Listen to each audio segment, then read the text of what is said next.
ചക്ക സീസൺ ആയിട്ടുണ്ടെങ്കിൽ പിന്നെ ചക്കപ്പൊതി ഉണ്ടാക്കാതിരിക്കാൻ പറ്റില്ലല്ലോ അല്ലേ. അപ്പോൾ അതിനായതുകൊണ്ട് ഞാനിതാ കുറച്ച് അരിപ്പൊടി എടുത്തിട്ടുണ്ട്. ഇനി അതിലേക്ക് ഞാൻ കുറച്ച് റവയാണ് കേട്ടോ ചേർത്ത് കൊടുക്കുന്നത്. പിന്നെ അതിലേക്ക് തേങ്ങ ചിരവിയതും കൂടി ചേർത്ത് കൊടുക്കുന്നുണ്ട്. തേങ്ങാക്കൊത്തും കൂടി ഉണ്ടെങ്കിൽ ഒന്നും കൂടി രുചിയായിരുന്നു, പക്ഷേ തേങ്ങാക്കൊത്ത് ഉണ്ടാക്കുന്ന ടൈം എനിക്ക് കിട്ടിയിട്ടില്ല.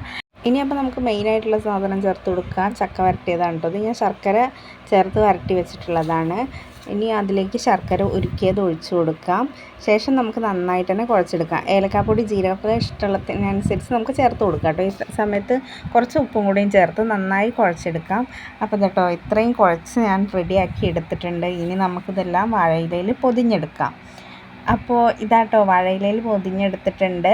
ഇനി നമുക്കിതൊന്ന് ആവി കയറ്റേണ്ട ആവശ്യം മാത്രമേ ഉള്ളൂ.